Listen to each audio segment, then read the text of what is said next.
in the room and people who are coming in now. We seem to have people from all around the world here, which is really exciting. I don't know if we're going to keep the Australians and, well, certainly the Australians will probably be heading for bed quite soon. But we might have some arriving from North America soonish. So we've got Edinburgh, we've got South Africa, we've got Wales, we've got the works. Okay, I'm being asked for more volume. I'm just going to hold the mic closer to my mouth. That helps. Is that any better? We've got Denmark. Okay. People's Republic of Cornwall. It's getting better and better. Okay. I'll start by introducing Craig. I'm moderating this session, by the way. I'm Gabby Whithouse. I'm a teaching fellow at Beyond Distance, and I am very happy and privileged to have the opportunity to moderate this session. Professor Craig Mahoney is Chief Executive of the Higher Education Academy, which is the UK body working in partnership with institutions, academic staff, funding bodies and governments to enhance the quality of the student learning experience for students. And before that, he was Deputy Vice-Chancellor at Northumbria University.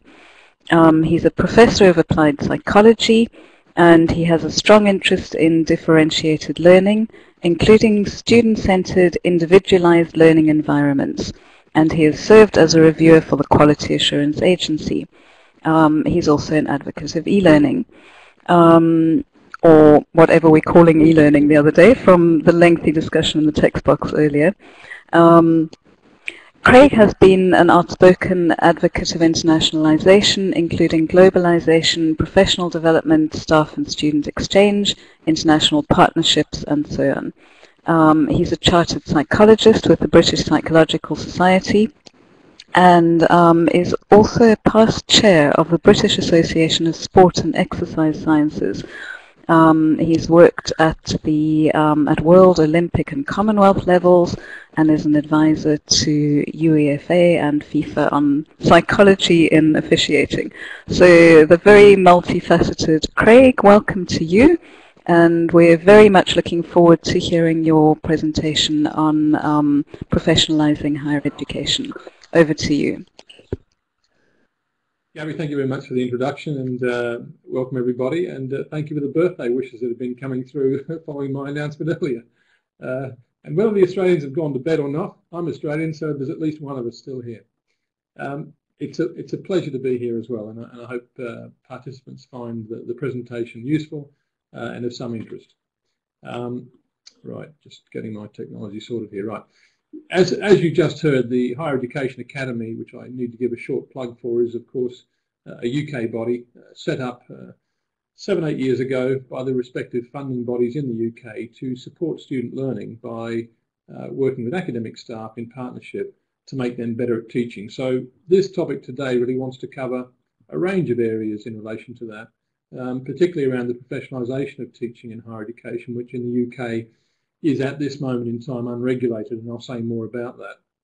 But on that journey, I hope to cover a number of different topics and give you an insight to my awareness to these areas, pose some questions for you, and hope things provide some usefulness to your own context.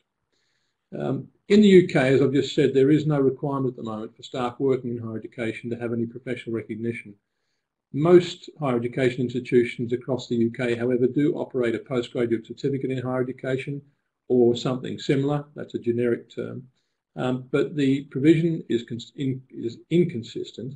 And at this moment in time, with a new government elected just over a year ago, there has been considerable debate across the UK about the value of learning and teaching, its absence in promotion criteria, and how we perhaps create a more professional environment for teachers working in UK higher education.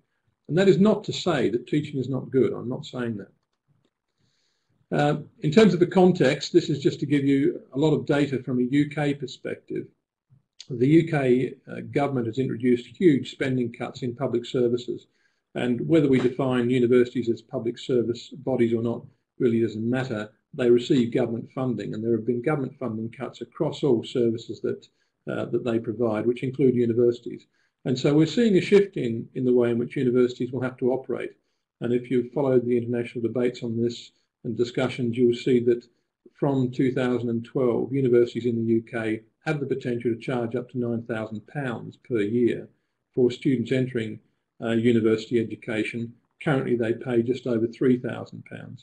So this is a huge shift brought about by the reduction in funding to universities by government. So the landscape is changing. Now that landscape change is going to bring about a hugely differentiated environment in the UK. The UK is a collection of 4 countries, but what we're seeing as a result of these changes in government funding is that Scotland, Wales, Northern Ireland and England are developing quite unique and arguably very separate models of higher education, and certainly funding to that. If we take a quick snapshot across Europe as well, we see similar things happening in different directions across Europe as well. So there's identification here of some cuts in some countries of government funding, increases in other countries of their government funding, but similar problems generally across Europe in the way in which the support to higher education is shifting. Sweden, interestingly, has 80% of its funding from government, which is a very high level and much higher than the UK has been for some time, and certainly Australia has been for some time. Again, a quick snapshot of Australia, knowing that there are some Australian participants, and they'll know more about this than I will. I've not lived in Australia for 24 years. But there have been calls recently that the super tax should be used to part fund higher education. And at a recent graduation event last year, Malcolm Fraser, former Prime Minister in Australia, identified the shift over 25 years of government funding into higher education, which had gone from 83% down to 41%, which is a huge shift. And he was concerned that that meant that there was potential for change in the quality, the way in which universities delivered their business, and the outcomes that students might get. He did raise a further concern about that universities in Australia, not uncommon with the UK or America, have sought international student income as a way of establishing a larger resource for the way in which they deliver higher education. I think that's quite a valuable thing to do in universities, because it offers an opportunity for the broadening of the brand of the university, but also bringing together a different mix of students which might not otherwise have been part of that experience in that university. So, as you heard in my summary, I'm very supportive of internationalisation. I like to see it in 2 directions. It's fair to say that in the UK, it's very difficult to encourage UK students to spend time in another country studying, but there are a large number, in fact, nearly 400,000 students travelling to the UK every year from outside the European Union to study on programs in higher education. That's of a total population of 2.5 million students being taught in UK higher education. If we look at the moment for figures in comparison to OECD gross domestic product evaluation, the OECD average is 1.5 of its GDP goes into higher education.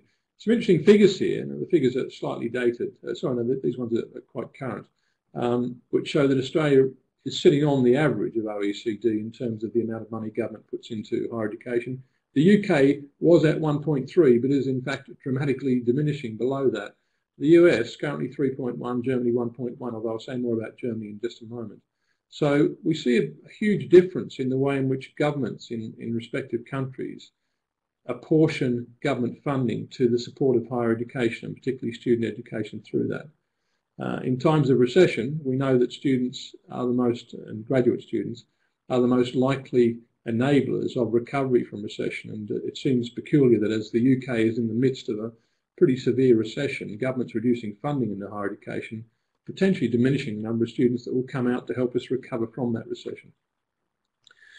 Again, if you've been following national debate on this, there's been quite a bit of, not riots, but certainly displays of displeasure from student bodies, from academic staff, from some unions about what are described as swingeing cuts in higher education.